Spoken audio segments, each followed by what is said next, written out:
I love when authors explain the titles of their book and not just ordinary explanation. They make sense of something that ordinarily doesn't make sense. Like, what's the meaning of orchestra of minority? Kini orchestra, kini minority, kini ojewo papo. What is making them together?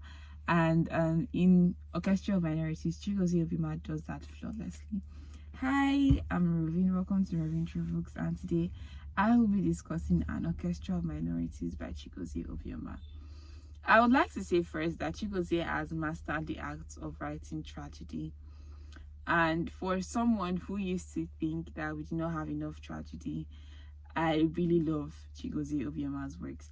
Because I used to think, like, why is it that the only tragedy they are always mentioning in school is Othello, Romeo and Juliet? Why don't we have African tragedy? Then when I met, I think the first African tragedy that I was told about was the one where Oedipus Rex bought the Nigerian own. I'm trying to remember the title, I've forgotten. Then Death and the King's Husband by Wole Soyinka. Do you get? Was that even a tragedy, by the way? Exactly. So I'm not even sure if that was a tragedy, but my brain sometimes just fascinates me. I'm not going to say any other thing, but it fascinates me. So I'm sort of like having a little brain fog because I'm stressed, and I've realized once I'm stressed I have brain fogs, but this is something that I have to do, brain fog or not.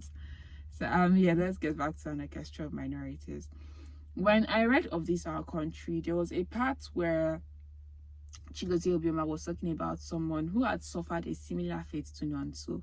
Now, by similar fate, I mean he had applied to study at a university in Cyprus, gotten that sorted out, and then he realized that he had been defrauded. So now the thing is, he had two options. He could go back home empty-handed and have to start all over again, or he could just stay in Cyprus and hustle. And he picked a choice, and he picked another choice. And everything, it felt like everything in that particular story that Chigozie mentioned in Of This Our Country happened so fast. But it gave me an idea to where he was coming from for Nonso. So now, I don't know if those two are tied or not, but it made it like, oh wow, this is not so far from reality. This is something that can happen, and I really like that. So in An Orchestra of Minorities, we meet a man called Nonso, who is a farmer. So I was recently involved in a discussion with someone on An Orchestra of Minority, and I said that I didn't really pay attention to the romance that played place between Nonso and Indali, because I was more focused on Nonso as a person. I was not focused on any chemistry. I know that everybody's like, hey, chemistry, but as much as I like romance as a subgenre in a book, in this particular book, that was not my focus. My focus was on Nonso and the decisions he was making. So when I saw that he had fallen in love, it did not even really click to me that this man was actually in love till I partook in this conversation. Like, I was like, oh wow. Then we realized the evil of loneliness, and we are living in a world where loneliness is becoming a pandemic or epidemic, whatever you want to call it. But yeah, so many people are lonely, and because of this, they make very wrong decisions. I honestly believe that if Nonso had people around him, he would not have made the kind of drastic decision that he makes. And me, personally, I tell people, like, if you're going to travel abroad, people are like, yes, it's worth selling your properties off for and all of that. And yes, if it works out for you, it seems to be a nice bargain, and everything in life is a risk. But I feel like to an extent there should be a form of calculation to the risks you take. You put your entire life in a Ghana Moscow.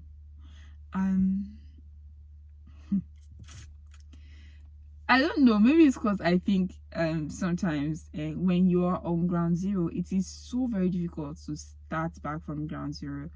If you're already on a particular level in life, like, yeah, he wasn't doing too bad as a farmer. I mean, he had property, he had chickens. I know that chickens, he had a poultry. It sounds like a very, very minor thing, but in a grand scale, it is still better than nothing. Do you understand? So I really wish, like, he had people around him not just friends, like I mean the family members that he listened to, who would have found a way to salvage the situation and make sure he didn't make a drastic decision as he did. Also, a very important thing I'm going to discuss is forgiveness. So early last year was when I had to face a very difficult situation where I had to forgive someone, and I realized like I haven't had so many experiences where I had to forgive people. So this was a very humbling experience for me, because I always used to think, is it not just like to forgive? Is it not just to you people? This thing that I'm talking about with a smile on my face, it took a lot of tears to get here. It took a lot of tears, and the person did not even do half of what J. Mike did to Nonso. It was not even, it's nothing close to that. Like, the distance is far and wide, but it just took a very, very long time to forgive, and I had to walk through that process. I remember when I'd eventually forgiven that person, how I did not even know I had till something happened, and I was like, oh wow, this has happened. I was so happy. Like, it felt like people say that a weight has been lifted off my chest. I know that people are like, yes, forgive, but forgiveness is a very, very difficult thing. And I like that Chigozie mentioned this. It showed how difficult it is. How sometimes, even when you're forgiving the person, when you are going through the repercussion of their action, you're like, because people can do you dirty in this life. People can do you dirty a lot in this life.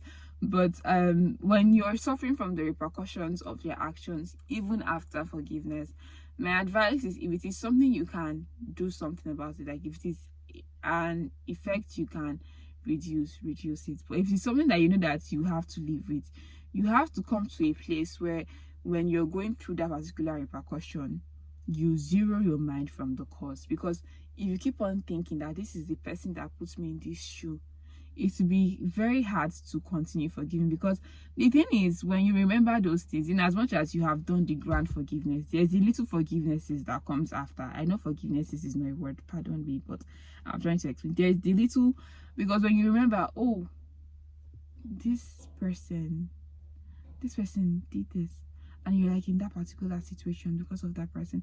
Like, imagine someone does something to you, and because of that person, you are having constant panic attacks. So when you're having a panic attack, you're like, this is the person that caused this thing for me. It's like a very difficult thing to let go of, but you should learn that, oh, this is something you have to let go of. You just have to continue letting go of it, even if you've done the grand forgiveness in the first place. And this is a very, very exceptional piece. Apart from the fact that it was Chigozie that wrote it, I mean, yes, that is one of the reasons why it's a very beautiful piece. It's a very brilliant writer. So we should look at Igbo cosmology and the chi. I was like, you know, see the way I'm like clapping like a child, right? That's how I felt. I was like, wow. I mean, this is one of the reasons why I advocate for African literature, particularly Nigerian literature, because there are so many parts we have not covered. Like, there are so many uncovered parts of African literature we have left. So as traumatic as it may be, it is something like I encourage, like, please write about African literature. We have not discussed Chi enough. The last time I read of Chi was in The Concubine by Elechi Amadi. So reading it like in a more, like, last time I read a book that paid attention to that was in that book. So I really like that happened in this book. And that's all for me for today for Roving Books. Bye.